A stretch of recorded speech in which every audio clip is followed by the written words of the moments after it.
I'd like to welcome you to BeMoreNews.com, the news before the news, where we uncover the truth of Joshua Humbert. How are you, sir? Doing wonderful and excellent. Thank we you are so so proud of you, Joshua. Appreciate it. We're missing for the world. Invest Foundation, man. Tell them all about it. Well, the Invest Foundation is the oldest millennial foundation in the country. It actually is the largest. We've been able to identify, develop, and train and advise actually millennial philanthropists, specifically in the National Capital Region and across the nation as grew. We run the largest 40 under 40 in the National Capital Region, and we have the only millennial curriculum that's geared towards helping our young folks become philanthropists in the right way. Why is this important to you? It's important because I have a rich history from family of philanthropy. A lot of folks have given back to my life. A lot of folks have poured into me, my friends, inner circle, and we understand the need out there. The need is great, and we need folks who are able and trained to meet society's most pressing needs. So one of the things that we want to take advantage of is the energy, the talent, and the resources of what young people have to bring to the nonprofit sector. So you're saying that philanthropy is innate to the African American community, more so than we acknowledge? Oh, absolutely. We have a very rich history. One of the things that most people don't understand is that, the way that we've actually embodied our philanthropy is a little different than other races or ethnic groups, but allowing us to understand our own power within what we've been able to bring over the years into now, and as we evolved as, a people, we've been able to really do great strides. Baltimore, Maryland is one of the most, actually it's the biggest giving state, and a lot of that. Maryland is? Yeah, Maryland is number one. Black philanthropy? Black philanthropy. So a lot of folks don't know that. So just in the National Capital Region, we've been able to accomplish so much. We have we actually have the most wealthiest district, obviously, as you know. A lot of what this award is built around. So, we're just taking a part of what they've been able to do, where they are, and bringing them to life here. Yeah, but, one of the reasons we had to recognize you is because a lot of people won't acknowledge this, but just because it is a quote-unquote non-profit does not negate or take away from any of the business components that are necessary for it to succeed. Is that correct? Absolutely. It's a business. Non-profit is, only thing we got over any other business is a tax exempt, which helps us out greatly. But at the end of the day, you still have to instill in people a sense of why they should be giving back.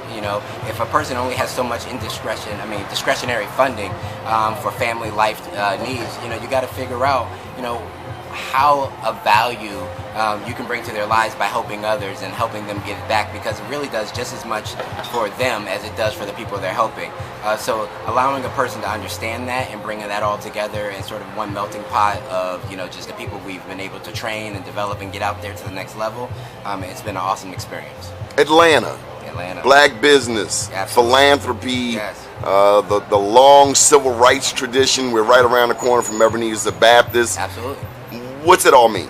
I moved here 2.5 years ago from the DC region. I'm here on the contract and work, and one of the things that I've recognized that Atlanta actually is the sixth city, well, I guess the sixth largest city that does the most giving back. So, what's in the top 10, so you already know that there are a lot of people here, black businesses, people are thriving, people have an ability to understand that they have a responsibility to give back, and the community is supporting them as well. So I think, even with establishments like this, and people like yourself really shining light on establishment like by having it, the awards here is awesome in itself, because it's a repetitive cycle. I would be terribly remiss. The day is February 20th. Yesterday was the 19th, and the young lady who introduced me to you celebrated her 21st birthday again yesterday, Christine Carter. Absolutely. A word on Christine Carter. She's running for office up there in Newark. She is. Christine has a big heart. I've known her actually from my college days, so I've seen her be able to take folks, even at a young age, get them involved, rile them up, understanding the issues and the values that come along with them, and she's been able to transfer that in her, post-academic career, and just against all odds is a wonderful organization, and I really hope that she does some wonderful things in the future. She's a host committee member of this year's 40 under 40. Last year she was a recipient, so hopefully she'll get a chance to be a part of that as well. Can you just tell us three names of three people that investors recognize who we all should keep an eye out for? Or 3, 4, couple, it doesn't matter. Absolutely.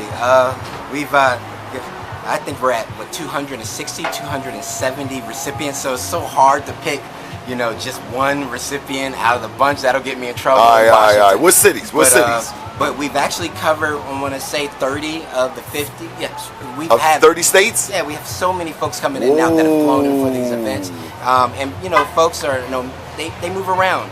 So we've been able to have a lot of great energy when it comes to just grabbing people from other states and things of that nature that have participated. So it's definitely a national award that we're actually proud of. Okay. Any final thoughts? And by the way, I see you in the White House.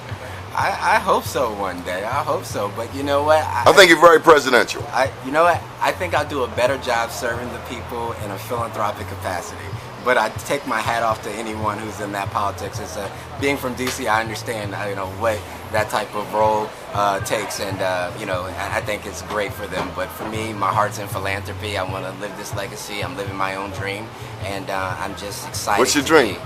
To be a philanthropist, lifelong philanthropist, to be the moral compass of the millennial generation when it comes to their philanthropic efforts. Millennial generation. Absolutely. Is this a new term? No, it's deemed by all the scholars when it comes in. You have baby boomers, you have the Y generation, you have all those different generations that are named. So we have millennial in the transition to the 21st. Until about 2001 is the millennial, the age group for the millennial. I missed that by about 15 years.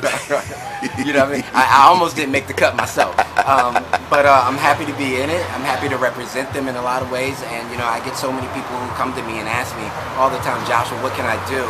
And they're proud of me to be able to say, you know what, Joshua, you've really helped me in my own individual giving plan and how that works for me professionally and personally. So I'm just excited. Okay, so before you go, here's the last question again. Yeah. Your mentors. Yes. Anybody you want to acknowledge, pay homage to, who inspired you, pushed you along? I have some great folks that I've always just admired. You got Terry Freeman, that's the she's president CEO of the Community Foundation. You got Don Weinberg of the Harry and Jeanette Weinberg Foundation out in Baltimore. You have Diane Bell McCoy.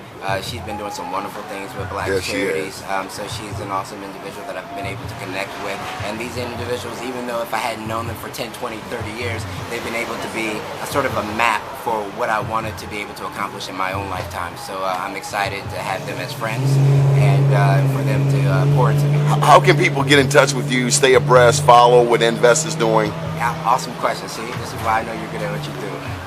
TheInvestFoundation.org, that's ENVEST Foundation.org.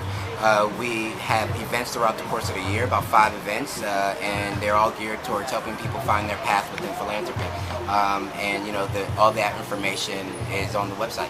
Good stuff. We appreciate you, Joshua Humbert. I appreciate you guys. Thank you so much. Humbled and honored. Yes, sir. Absolutely. Keep watching BeMoreNews.com. It's more than a website. It's a movement, and the mission is the empowerment of our community here in Atlanta.